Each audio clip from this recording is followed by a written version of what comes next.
بسم اللہ الرحمن الرحیم۔ السلام علیکم۔ امام احمد بن حنبل امام شافعی کے شاگرد ہیں۔ امام شافعی کا مصر میں قیام تھا۔ امام شافعی نے انہیں لکھا کہ بہت عرصہ ہوا ملاقات کیے ہوئے، اگر کوئی ملاقات کا موقع ہو تو کوشش کر کے آ جاؤ۔ مصر میں ملاقات ہو اور علماء آپ کی منتظر ہے۔ امام احمد نے لکھا کہ میں حاضر ہو رہا ہوں اور تاریخ متعین کر دی کہ فلاں تاریخ کو پہنچوں گا۔ مقررہ تاریخ پر امام احمد پہنچے تو امام شافعی استقبال کے لیے شہر سے باہر نکلے۔ بادشاہ وقت چونکہ امام شافعی کا معتقد تھا وہ بھی ساتھ ہوئے۔ جب بادشاہ آئے تو وزراء، امراء، علماء غرض پورا مصر استقبال کے لیے نکل آیا اور بڑی عزت و احترام سے امام احمد کو لے کر آئے۔ جب کھانے کا وقت ہوا تو امام شافعی نے دسترخوان بچھایا، امام احمد کو بٹھلایا گیا اور بھی لوگ بیٹھے۔ امام احمد بن حنبل نے کھانا شروع کیا تو اس طرح سے کھایا جیسے کوئی بہت حریص آدمی کھایا کرتا ہے، اور جیسے کہ بہت دن کا بھوکا کھاتا ہے تو بہت زیادہ کھایا اور جلدی جلدی کھایا۔ امام شافعی جب کھانے کے بعد گھر پہنچے تو امام شافعی کی بچیوں نے امام شافعی پر اعتراض کیا کہ آپ تو کہتے تھے کہ یہ امام وقت ہے، یہ کیسا امام وقت ہے جو عام الناس کی طرح پیٹ بھر کے کھانا کھاتا ہے؟ متقی کی شان تو یہ ہے کہ وہ کم کھاتے ہیں، اطاعت زیادہ کرتے ہیں۔ یہ پیٹ بھر کے کھانا اور وہ بھی ناک ناک تک کھا لینا، یہ تو عوام کا کام ہے، خواص کا نہیں۔ خواص میں جو بھی شخص امام کے رتبہ کو پہنچا ہوا ہو اس کا یہ کام نہیں۔ تو امام شافعی سے جواب نہیں بن پڑا اور فرمایا کہ محسوس تو میں نے بھی کیا ہے اس کو، مگر میں بول نہیں سکتا تھا کہ میں میزبان ہوں۔ اگر میں یوں کہتا کہ تم زیادہ کھاتے ہو تو تہمت آتی کہ شاید میں مہمان سے اپنا کھانا بچانا چاہتا ہوں، اس لیے میرے بولنے کا موقع نہیں تھا، مگر میں محسوس کر رہا تھا کہ یہ امام احمد کو کیا ہو گیا۔ بہرحال امام شافعی سے جواب نہیں بن پڑا۔ بچیوں نے اعتراض کیا تو چپ ہو گئی۔ وقت گزر گیا اور امام احمد عشاء کی نماز کے لیے چلے گئے۔ ان کے جانے کے بعد چھوٹی چھوٹی بچیوں نے بستر بچھایا اور پانی کا لوٹا بھر کے رکھا کہ امام صاحب جب تہجد کے لیے اٹھیں تو پانی لانے کی دشواری نہ ہو، اطمینان سے وضو کر لیں۔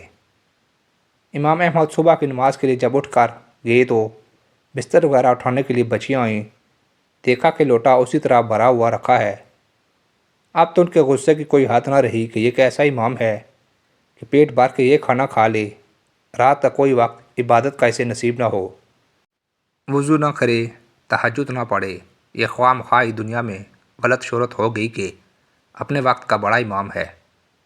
جب امام شافعی گھر پہنچے تو بچیوں نے دامن پکڑ لیا کہ آپ نے ہمیں غلط بتایا کہ احمد بن حنبل متقیوں کا سردار ہے۔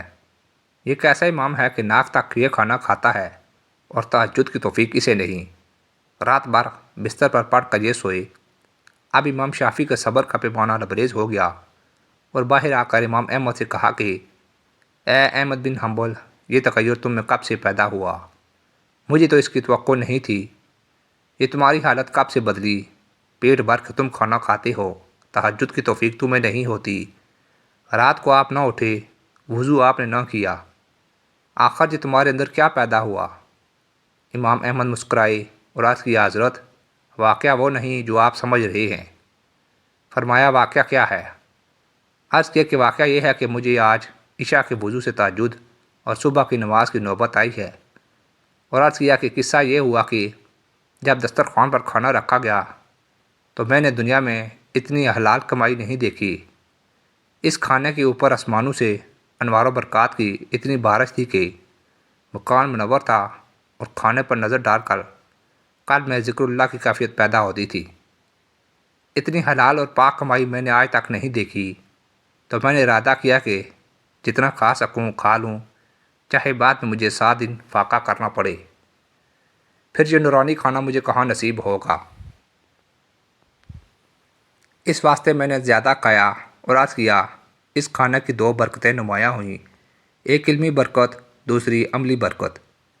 عملی برکت تو یہ ہوئی کہ عشاء کے وضو سے میں نے فجر کی نماز پڑھی اور تہجد پڑھی، مجھے وضو کی ضرورت پیش نہیں آئی۔ اور علمی برکت یہ ہوئی کہ چارپائی پر لیٹ کر قرآن کریم کی ایک آیت سے آج میں نے فقہ کے 100 مسئلے نکالے جو اب تک مجھے سمجھ میں نہیں آئی تھی۔ علم کے دروازے میرے دل پر کھل گئے اور 100 مسئلے ایک ہی آیت سے میں نے استنباط کیے۔ یہ علم کی برکت ہوئی۔ تب امام شافعی کے داڑھی کے بال خوشی سے کھل گئے اور بچوں سے کہا کہ دیکھا، ہم نہیں کہتے تھے کہ یہ امام وقت ہیں۔ تب بچیوں کو تسلی ہوئی۔